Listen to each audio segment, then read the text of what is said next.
بسم اللہ الرحمن الرحیم نحمده ونصلی علی رسولہ الکریم اما بعد۔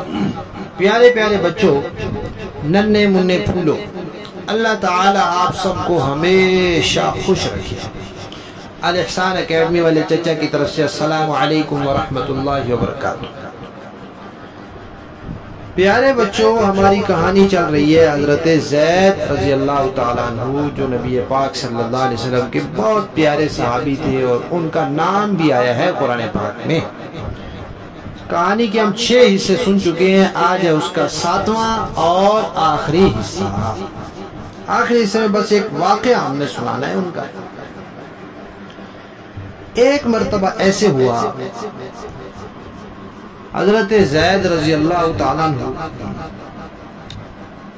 طائف ایک شہر ہے، مکہ مکرمہ سے تھوڑا سا فاصلے پر ہے، وہاں تھے۔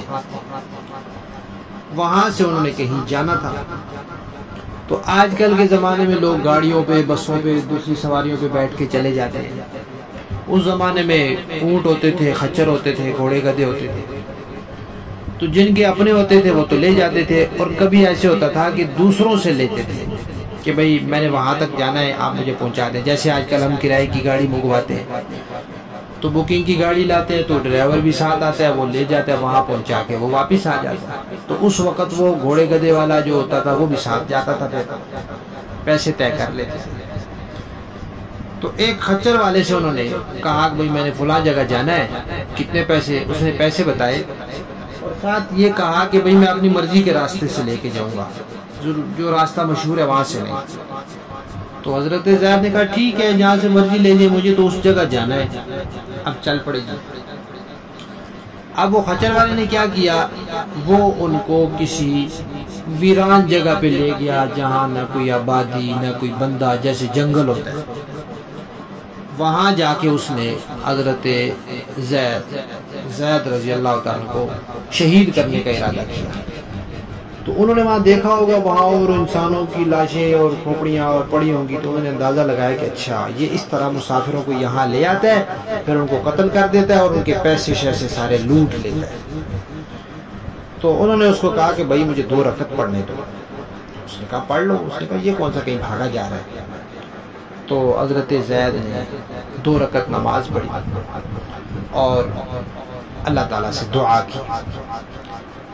اب اس نے پھر ان کو قتل کرنے کے لیے وہ تیار ہوا، تلوار ہوگی اس کے پاس، یہ جو چیز اس نے سیدھی کی۔ تو حضرت زید کہتے ہیں میں نے کہا یا ارحم الراحمین، تو کہتے ہیں ایک دم وہاں زور سے آواز آئی عربی میں، لا تقتلوا، اس کو قتل نہیں کرنا۔ وہ بندہ ڈر گیا، اس نے کہا یہ آواز کہاں سے آئی ہے؟ اس نے ادھر ادھر دیکھا، اس کو کوئی بھی نظر نہیں آیا۔ وہ دوبارہ آگے ہوا قتل کرنے کے لیے۔ تو حضرت زید نے پھر کہا یا ارحم الراحمین، پھر آواز آئی اس کو قتل نہ کرنا، لا تقتلوا۔ وہ بندہ پھر ڈرا، اس نے کہا یہ کون ہے، کہاں سے آواز آ رہی ہے؟ تو 3 مرتبہ ایسے ہوا۔ تیسری مرتبہ جب حضرت زید نے کہا یا ارحم الراحمین، تو اچانک انہوں نے دیکھا کہ ایک آدمی ہے، گھوڑے پر سوار ہے، اور اس کے ہاتھ میں لوہے کی کوئی چیز ہے، اور اس لوہے کا جو آگے والا حصہ ہے نا، وہاں آگ بھی لگی ہوئی ہے۔ وہ بندہ آیا اور آتے ہی اس نے اس کو خچر والے کو مار دیا اور وہ مر گیا۔ پھر اس نے اس گھوڑے کو، جو بندہ آیا تھا، اس نے بتایا حضرت زید کو کہ میں فرشتہ ہوں، اللہ تعالیٰ نے مجھے بھیجا ہے آپ کی مدد کے لیے۔ جب آپ نے پہلی مرتبہ کہا تھا نا یا ارحم الراحمین، تو اس وقت میں 7ویں آسمان پہ تھا، تو میں نے آواز دی تھی اس کو قتل نہ کرنا۔ پھر جب دوسری دفعہ آپ نے یا ارحم الراحمین کہا، تو میں یہ جو آسمان ہے سب پہلا جو ہمیں زمین سے نظر آتا ہے، اس آسمان پہ تھا۔ اور پھر جب تیسری مرتبہ آپ نے کہا تو میں آپ کے پاس پہنچ گیا، اور اللہ کے حکم سے میں نے اس کو قتل کر دیا۔